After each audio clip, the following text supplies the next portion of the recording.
Wala na ba talaga? Paolo Avellino at Kim Cho ganito pala ngayon. Fans damang-dama.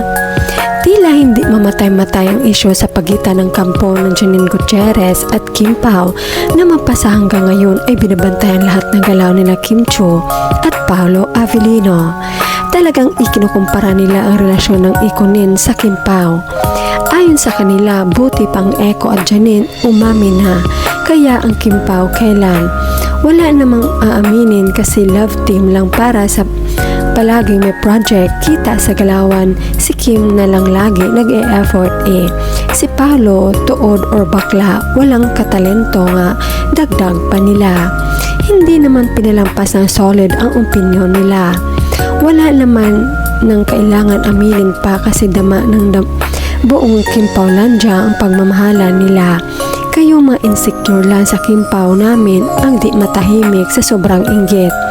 Kayo din baka kung saan kayo dalhin ang inggit na yan. Hindi naman pagsahan ang pag-amin, buhay at karapatan nila Kim Pao yan. Porque umaamin ang ikunin, kailangan bang gumaya rin ang Kim Pao? Hay nako, lubayan ninyo ang Kim Pao kung saan sila masaya, doon kami mga Kim Pao Landia. Di na kailangan aminin basta makita natin sila magkasama at happy at makikita din sa magalawan nila. Aminin man o hindi, may issue pa rin. Buti na lang wala at sila lang nakita, alam dyan. Si Kemi talaga proud ako, isipin mo Lunes to Sabado showtime.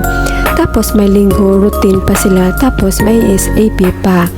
Kaya saludo ako sa kasipagan ni Kemi at happy feels ko talaga siya.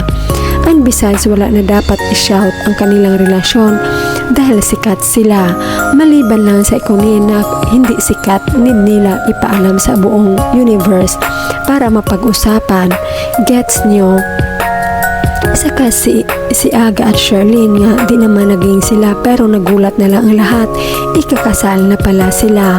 Malay nyo same lang din mangyari sa Kim Pao. Magkaibigan pero naging magkapalaran. Nakakatawa lang ang bashers kung hindi lang sa bawal sa GC namin na maglabas ng kung ano-ano meron sa Kim Pao. Baka mahimatay ka pag nalaman mo, pero manigas kayo sa kahula. Soon lalo kukulo ang mga bibig ninyo pag nangyari na, at pag nagkataon baka yung idol nyo di makakain sa sakit ng naramdaman. Wala kaming pake kung ano sasabihin nyo, basta kami panatag na. Congrats kung umami na sila kasi alam mo bakit sila nagmamadali. Yan kasi yung hindi makapaghintay ng ilang month o ilang years. Lalo niyan si girl, lahat na nakatrabaho niya naging sila. Tingnan mo si Pao, ilang beses lang sila nakapagtrabaho, naging sila daw Eko lang, ilang months pa lang sila agad, parang hindi din umabot ng 2 to 3 months. Grabe, kating-kati na siguro. Pwede ba kung sino ka man respect their privacy, huwag mo silang pangunahan. At kung makaikunin ka, focus mo lang sa idol mo, buhay mo. Don't judge their lives. Mind your own, spread love. No hate. Okay, God bless. Bakit may paligsahan ba kung umamin ka, winner? Tangang mga basher, di kailang umamin, use your head bashers. Kung utak ka gets mo, wala kang utak, bobo ka. Bahala sila Janine at Eko kung isiwalat nila sa buong mundo ang kanilang relasyon. Nasa kanila yan, wag na wag nyo isali sa inyo ang usapan ang Kim Pao dahil iba sila.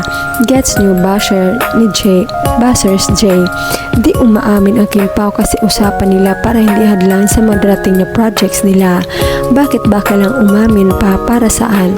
Inamin na ni Paolo, love niya si Kemi, lagi silang magkasama kung saan mag-travel.